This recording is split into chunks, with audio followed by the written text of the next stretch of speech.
Hello, I am Daniel Fleischmann from Brownsville, Texas, and this is my family history on Major James Robert Moss.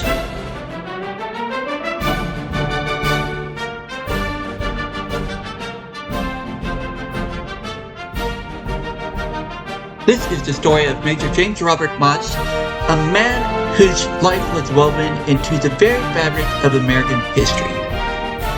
Born in Denison, Texas in 1911 to Melvin Moss, a government dairy worker, and Opal Snellings Moss.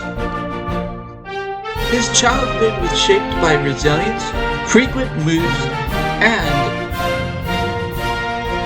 a strong sense of duty.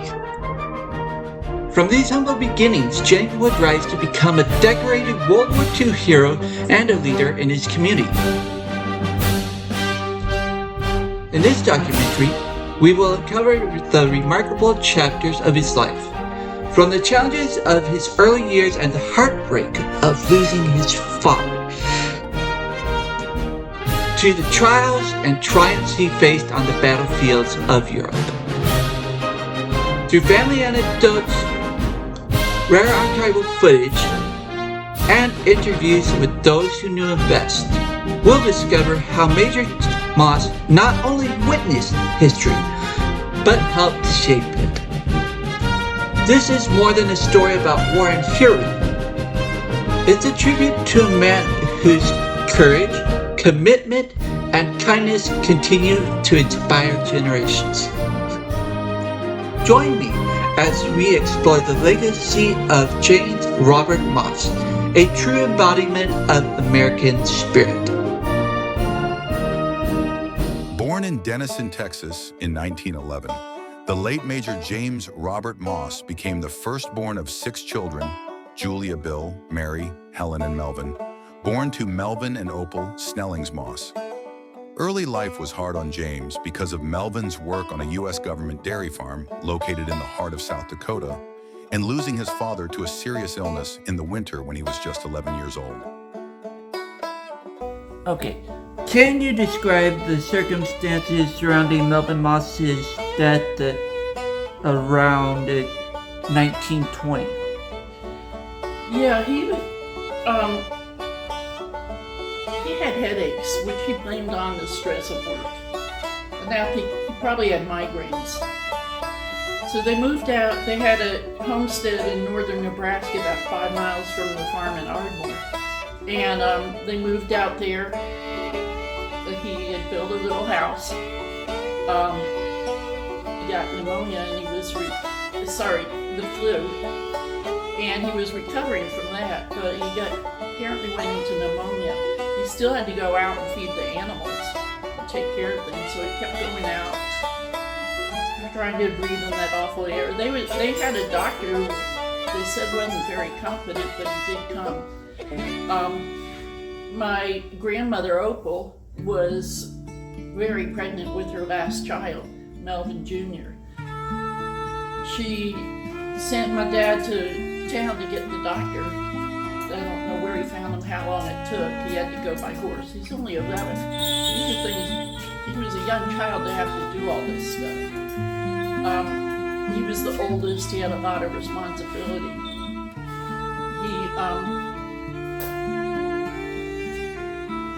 Let's see. You're going to have to do a lot of editing, or I might have to do more prop on how long it took. He had to go by horse. He's only 11. These are things, he was a young child to have to do all this stuff. He was the oldest. He had a lot of responsibility. Nebraska, temperatures reaching who knows how, probably 25 below. And your husband is in the next room dying. She was one tough lady. Mm-hmm. Probably the neighbors did help, but those are things a young boy might not notice when his father's dying. How did frequent relocations due to Melvin's government dairy work shape James's resilience? Well, he had quite a few challenges to overcome. Imagine that you're 11 years old and now all of a sudden you're the oldest male, you're the oldest child, and to a certain extent, you're the head of the family. I mean, that's a lot on him. That's a huge challenge for an 11-year-old. I don't know if it was exactly that way, but I mean, you got to understand, back then, a lot of women weren't expected to work outside the house. The income that came from the outside of the house was primarily earned by the men back then. That doesn't diminish the role of the women, the mothers, but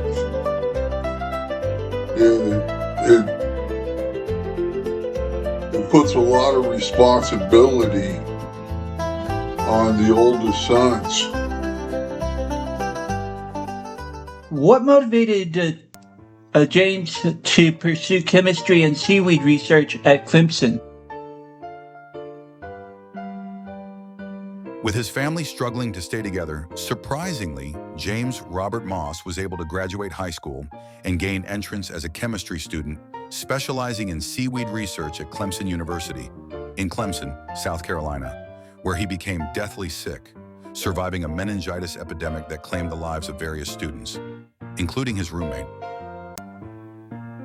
What motivated James to pursue chemistry and seaweed research Well, at that's what Clemson? he was interested in. He grew up in the dairy field of dairy. He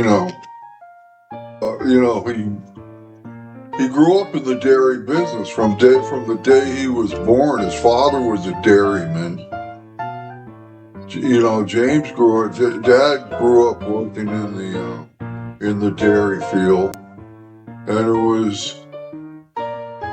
was an area of interest to him. He loved the sciences. He was very gifted in the field of science. So dairy chemistry was a natural for him.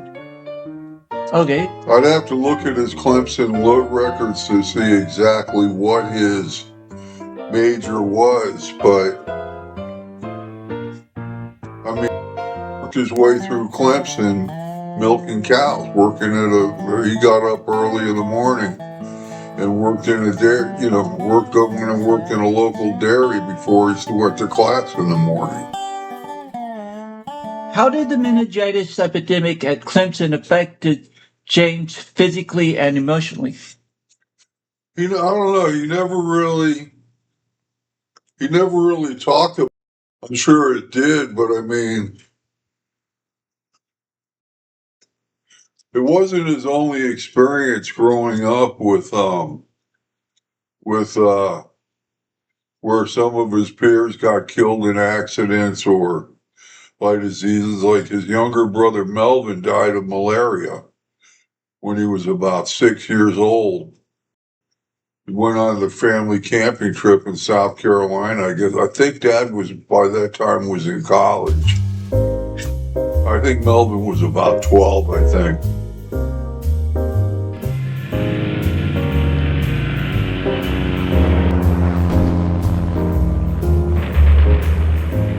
It was a day that would, as President Franklin D. Roosevelt would later say, live in infamy as the bombs and planes hit Pearl Harbor with a merciless fervor, a day that would forever change the life of college graduate, reservist, and CP Kelco salesman, Lieutenant James Robert Moss. What do you know about James Robert Moss' role in the quartermaster struggles? Well, that's where he started out in the military.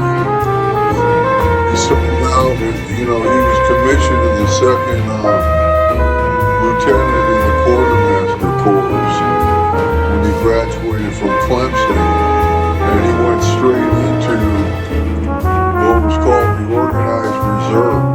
And I mean, he actually did his first year-round active duty when the war broke out.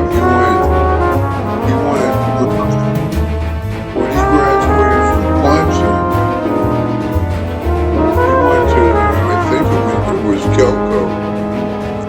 can't remember the name of the company he went to work for, but might have been Ralston Purina.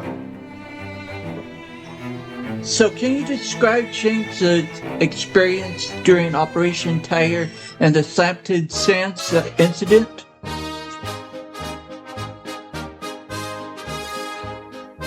How did he survive the capsizing of the LST? It was quite traumatic. I mean,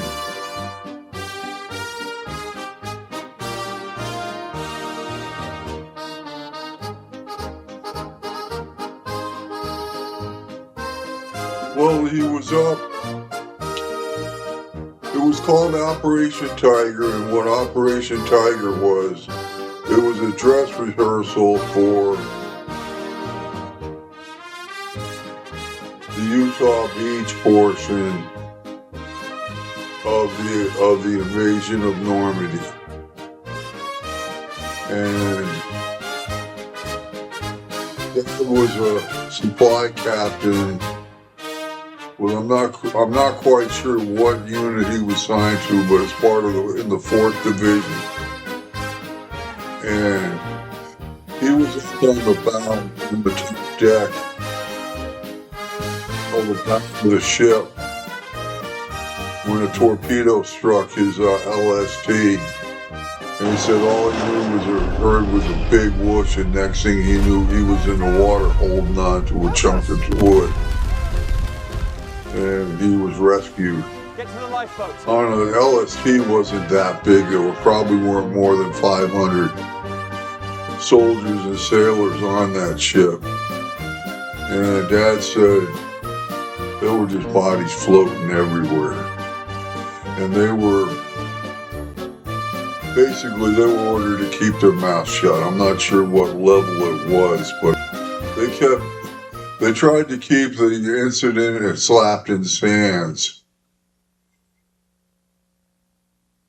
quiet as long as they could because they were worried, and this is through my own studies.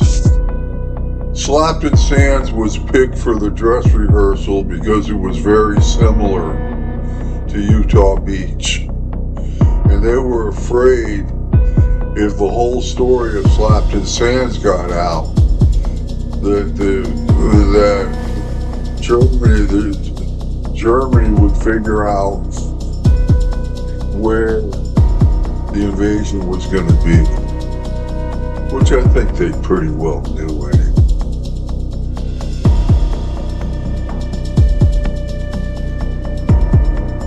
What impact did the decision of the naval officer overseeing the whole exercise to disobey his superiors have on James' survival and perspective?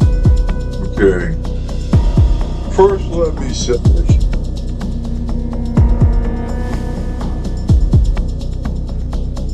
I'm not sure how true that whole story was, but basically,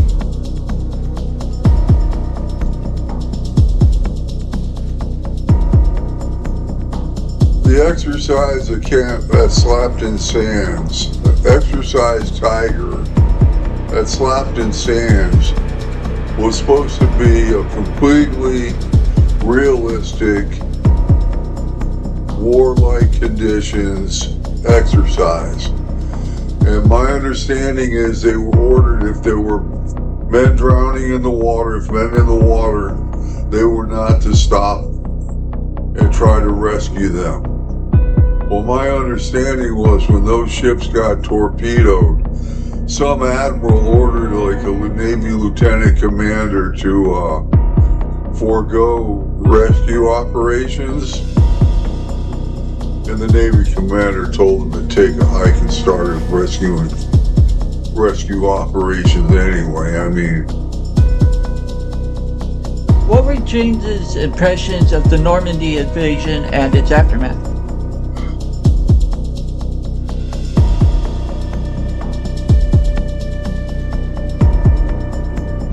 Well, I asked asked him that one day. Of course, I was a young kid, and I really had no concept that he talked a lot about it to me growing up. But you'd have to, and I asked him one day why he talked about it so much. And he said, "You've got to understand something. These were the three most emotional days of my life ever." He said, "You got to understand, there were so many dead and dying men in the water. The film on the wave was Raid, didn't it?"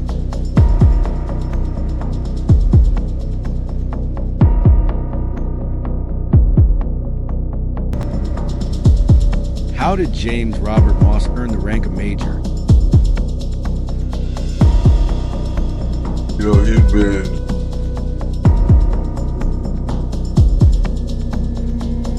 a time of great promotion means, okay, like,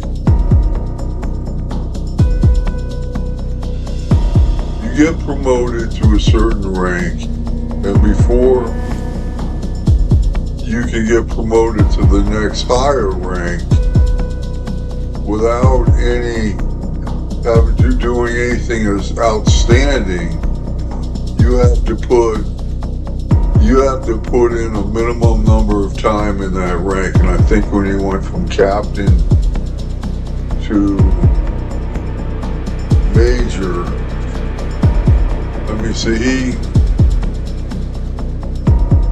he won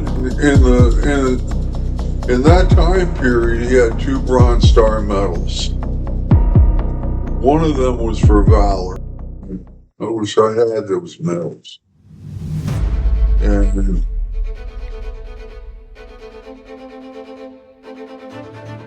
it was shown that he was a competent leader of soldiers. So he started out in supply, and then he said by the time he got to Paris, which was about 6 weeks after D-Day, so many infantry officers had gotten killed that he got pulled out of supply and they made him a captain over an infantry company.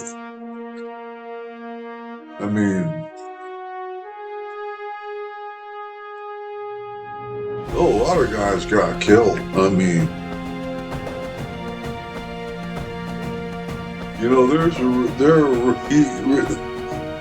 There are reasons why a lot of guys don't re-enlist.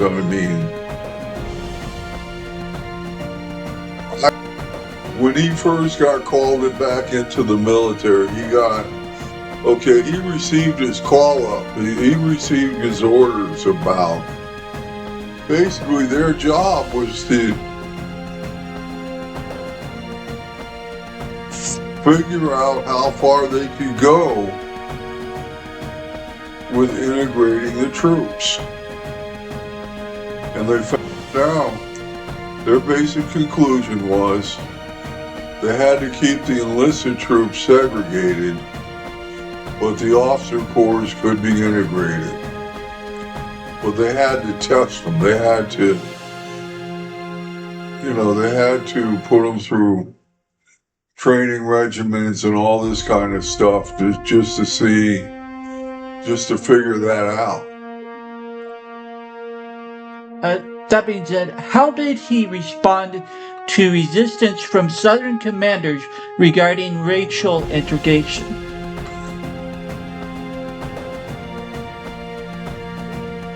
If this here measure were to pass, how are we supposed to convince the boys to integrate with colored troops? Well, sir, people are just a lack kiosks. You just gotta show them where to go. And I guarantee you, Dad was known for diplomacy. And he explained the situation as to that officer as diplomatically as he could. Because see, Dad just was not a Jim Crow mentality. He didn't think that way. Jim Crow, if Dad had been in charge of the South, Jim Crow never would have happened. He just didn't think like that. He learned a lot about managing people from managing, cows. I mean, there's some common basics there. He had a lot of hands-on skills. He could build stuff, he could do all kinds of things. And I think he underrated growing up on a dairy. In the Battle of the Hurricane Forest, where he got his legs, both his lower legs frostbite, he had just out of the hospital, field hospital. And as soon as he got out of the hospital, they put him in charge of an infantry unit that had just come off the line. And they ordered him to take him back into combat. And he said it scared him. He said those guys were pissed, and you know what he did? He took them right to the chow hall, put them all right in the front of the line, put in front of everybody, and he said, we're not going anywhere until we get these men something to eat. Would you describe his leadership as more pragmatic, empathetic, or strategic, and why?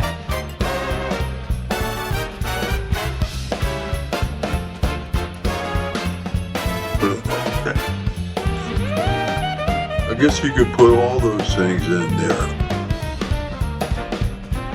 He was a very well-dressed man. I mean, he was neat as a pin. His shoes were polished every day. He wore a two-piece suit. His hair was combed. That's what we learned really how to dress from, was from George Papp.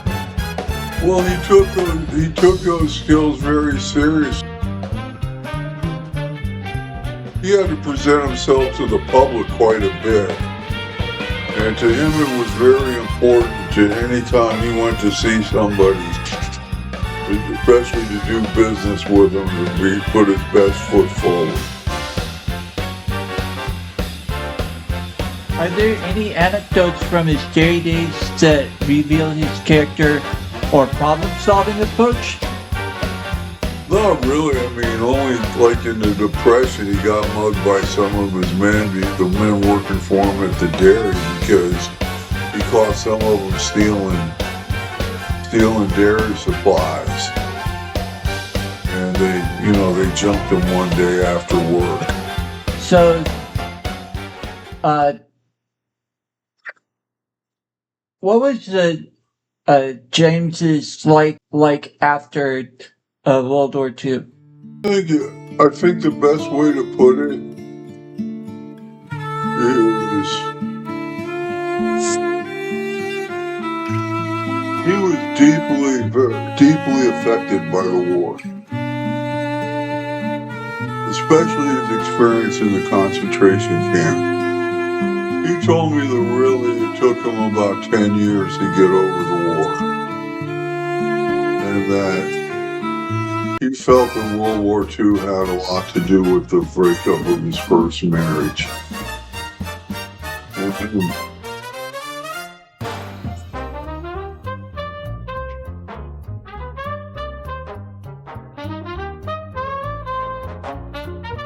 He was very committed to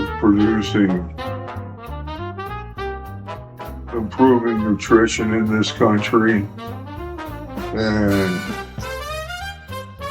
he felt that his greatest accomplishment as a businessman was that he put 120 meals on it. He fed 120 families 3 meals a day. that how he measured his accomplishments. It's like some people talk about when they travel to work, they'll say, well, it takes me 2 hours to get to work. Others will say, I have a 120-mile ride to work. Dad said what his major accomplishment was. He helped 120 families put three meals a day on the table for their families. He was deeply affected. What he saw in the concentration camp, he was put in charge of one of the cleanup details of the concentration camp. Aerial detail. He said those barracks were so infested with disease and scum. Everything you can imagine. He said they didn't take the time to tear those barracks down. They took flamethrowers and just torched them. There was nothing else to do. And the camp that he helped liberate was called Ordruff. And it was the first concentration camp that was liberated by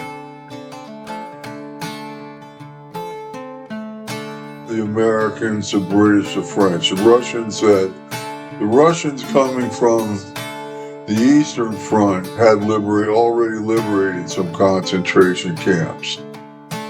But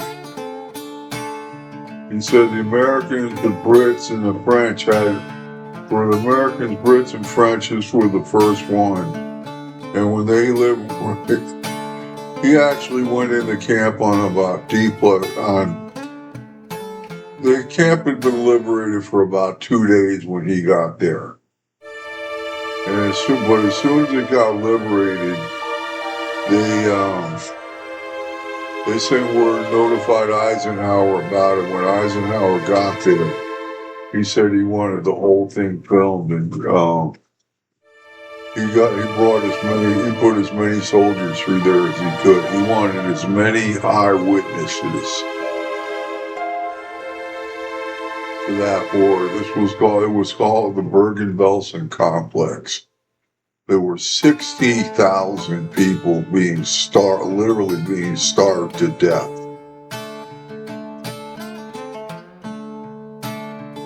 Yes, he was deeply affected. What was his first marriage to Margaret that resulted in the birth of his son, Pat? I don't really know. He never...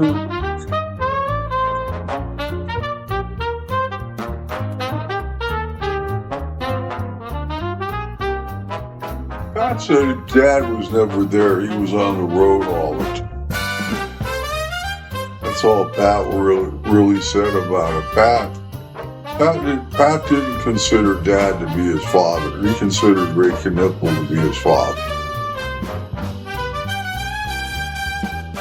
But Dad and Margaret were together as a married couple for 18 years. They probably got married right after he graduated from Clemson. Because his whole career was up in the Smyrna. The Shaw family was from Smyrna, Georgia, which is outside Atlanta. Margaret was she was a woman. She lived into her 90s. And she was a very good interior decorator. She was a brilliant seamstress.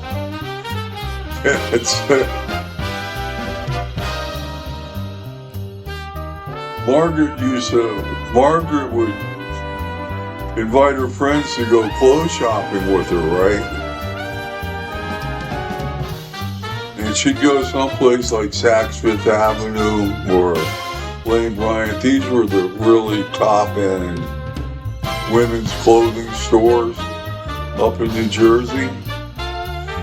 And she said he'd really work after this women's sale. They try on all kinds of dresses, find exactly what they did. Wouldn't buy a thing. And then Margaret would go home and make those clothes for herself and her friend, and then go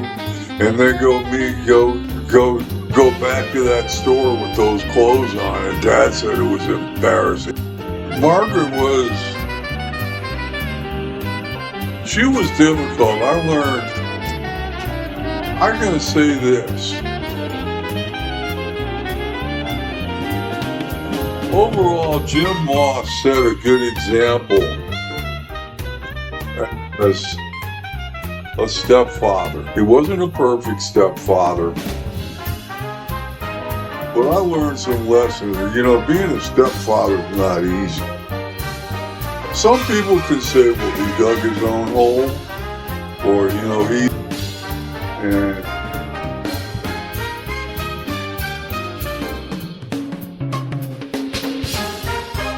some of the stuff Margaret used to do. Margaret would go out of her way to make different things difficult with him.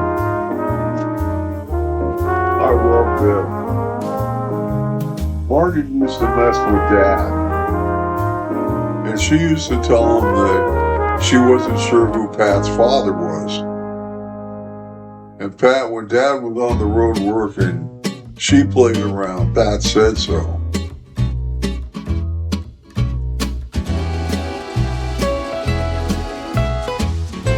Dad, I don't think he ever believed. He always felt Pat was his son because they looked too much alike. But right after your mom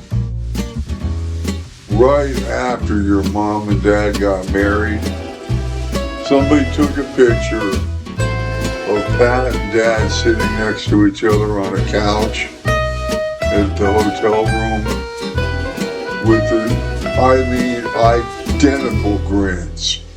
So, what is the story behind James and Agnes meeting and marriage up to the majority of his stepchildren getting married? They met in Westfield, okay. Mom and Dick Rubling got married to Illinois. They were both originally from Illinois. Okay?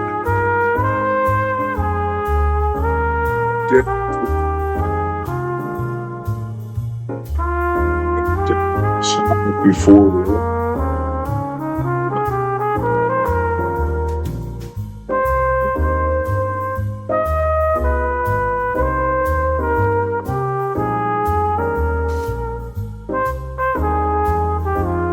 Six months old, Mom and Dick Rubling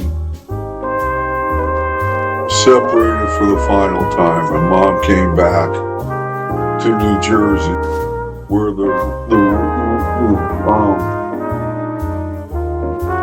Rublings and the Rothbachers had settled. But they knew each other. I'm pretty sure they knew each other in Illinois. I don't know that for sure, but I'm pretty sure of it. And so Dad, as in Jim Moss, and Mom, and the three kids, me, Susie, and Tracy,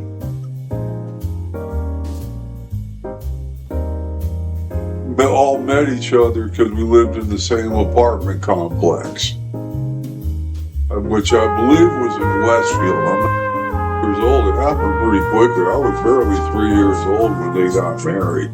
And I'm glad they did, because you know one thing I respect about them?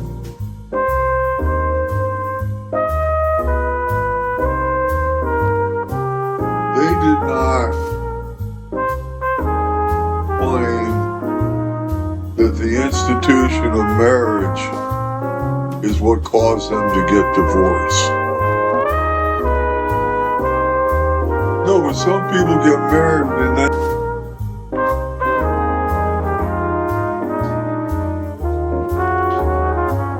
marriage is a second job, man. Mhm. Well, we had a good family life. We had our ups and downs. I mean, I can remember at, I don't know, the 50th, I went to Susie's 50th high school reunion. And I remember how blown away some of our friends were when we told them that we had two brothers they didn't know about. You had two brothers? I go, yeah. One lived with my father, and the other one lived with his mother. We were kind of like Brady Bunch, you might say. And it was a lot. I learned a lot about some of the do's and don'ts. Is this thing shut off? No, it's still recording. Well,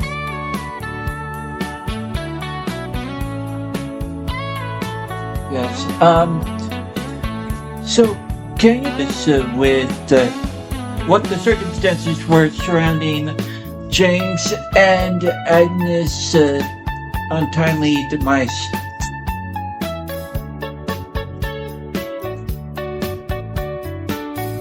well, we had just... Your mom and dad had only been married a few weeks. They were married like the day before, day after Thanksgiving in Chicago.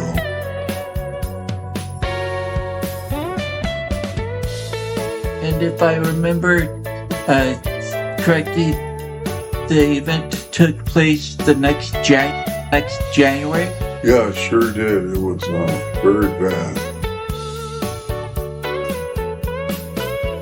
I was living alone in my trailer in Gainesville. Mom and Dad were... Your mom was finishing her medical school training in Chicago, which is where your mom and dad lived at the time. Oak Park, actually. Susie and Tony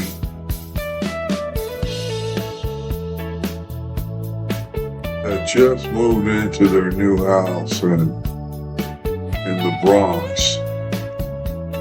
And Mom and Dad were going on a business trip. They were driving from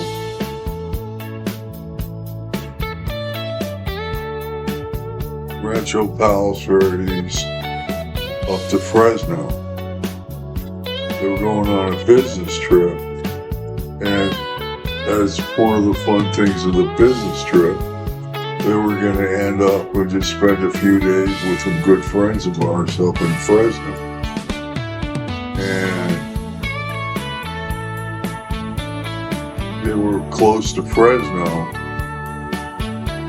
when Mom fell asleep at the wheel. Went through a guardrail and they died. Both died within about an hour of each other.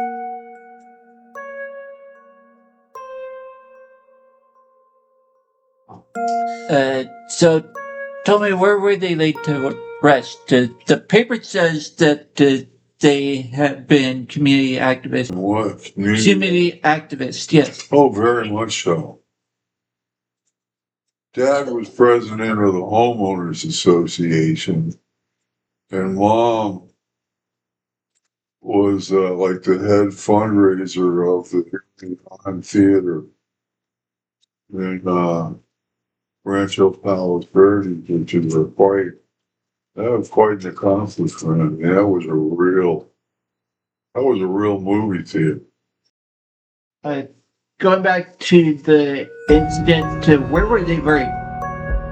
Oak Ridge Cemetery in Springfield, Illinois, about 50 yards from Abraham Lincoln. How do you think James's story continues to influence our family today? Well, I think both of their stories, they were both very high achievement oriented. They wanted good things for their kids. I mean,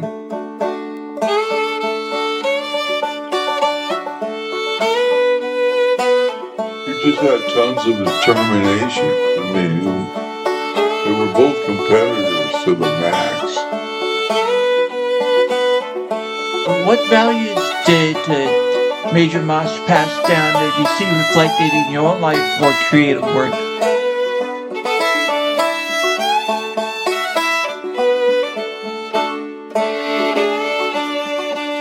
I think one value he passed on is he was very, very typical of the greatest generation. He loved his country, and he never, ever felt like this country owed him anything. And he passed that on to me. I'm very proud of my military service. I didn't do much. I really did. But I was there for my country. I can say I was there when they needed us. So, if Major Moss were alive today, what do you think he'd want people to remember most about him? About him? Yes. Like after World War II.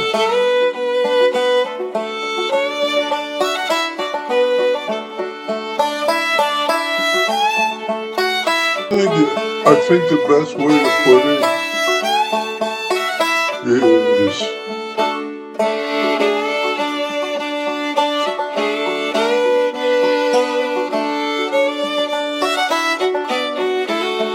he was very committed to producing, improving nutrition in this country, and he felt that his greatest accomplishment as a businessman was that he put 120 meals on it. He fed 120 families 3 meals a day. But yeah, there's no doubt in my mind about that. He was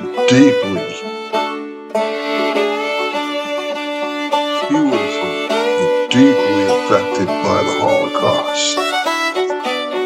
Where it wasn't like a post-traumatic stress disorder thing. I mean, I think he had nightmares about it, but